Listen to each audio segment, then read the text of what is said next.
Сайн байцгаана уу? Та бүхэнд энэ өдрийн мэндийг хүргэе. Өнөөдрийн Монгол хэлний хичээлээр багш нь зөөлөн тэмдэг И болох дүрмийн тухай үзэх байгаа. Хичээлийн маань зорилго зөөлөн тэмдэгтийн үгийг зөв унших, зөв бичих.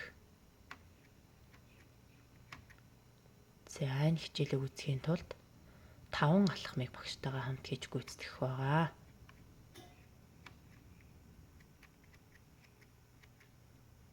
Алхам 1. Зөөлөн тэмдэг ямар үүрэгтэй вэ? Нэгдүгээрт зөөлөн тэмдэг маань зөөлрүүлэх үүрэгтэй байдаг. Хоёрдугаарт зөөлөн тэмдэг нь тусгаарлах үүрэгтэй байдаг. Тэгвэл бүгдээрээ өнөөдрийн хичээлээр зөөлний тэмдэг нь зөөлрүүлэх үүрэгтэй буюу И яаж болдгийм бэ гэсэн тухай үзэх ёстой байгаа. За алхам 2.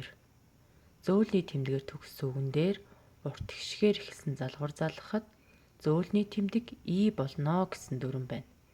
За жишээ нь барь нэмэх нь тэнцүү барья. За зөөлний тэмдэг И болоод урт гიშгийн нэг гээгдсэн байна. Харь нэмэх нь тэнцүү хариу. Зөөлний тэмдэг И болоод урт гишг уугийн нэг нь гээгдсэн байна. Толь дээр нэмэх нь тэнцүү толио. Зөөлний тэмдэг И болоод урт Огийн нэг нь гээгдсэн байна. Сахи дээр нэмэх нь тэнцүү сахиул. Зөөлний тэмдэг И болоод Уугийн нэг нь гээгдсэн байна. Алхам 3.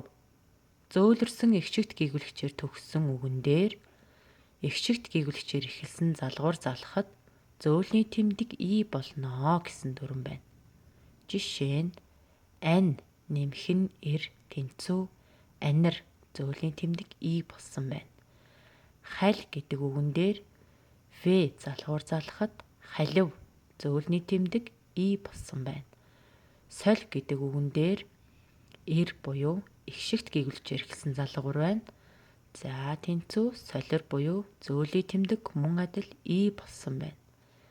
Барь дээр нэмэх нь мал. За тэнцүү баримал гэж зөөлний тэмдэг И болсон байна. Алхам 4. За зөөлрсөн заримдаг гэгүүлэгчээр төгссөн үгэн дээр заримдаг гэгүүлэгчээр эхэлсэн залгуур залгахад зөөлний тэмдэг мөн адил И болно. Жишээ нь тахь нэмэх нь Ж залгуур залгахад тахиж. Зөөлний тэмдэг И болсон байна.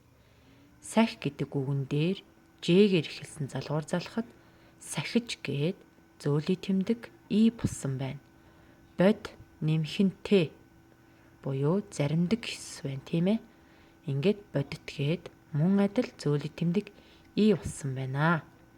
Алхам 5 буюу сүүлийн дүрэн байна. Зөөлний тэмдгээр төгссөн үгэн дээр үйл үг үүсгэх хээ.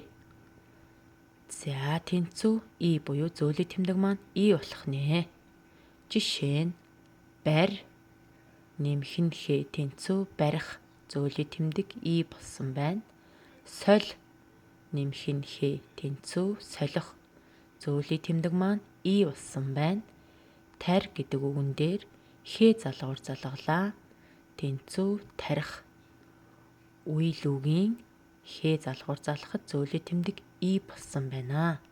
Боль дээр нэмэх нь хээ болох. Зөөлний тэмдэг мөн адил И болсон байна.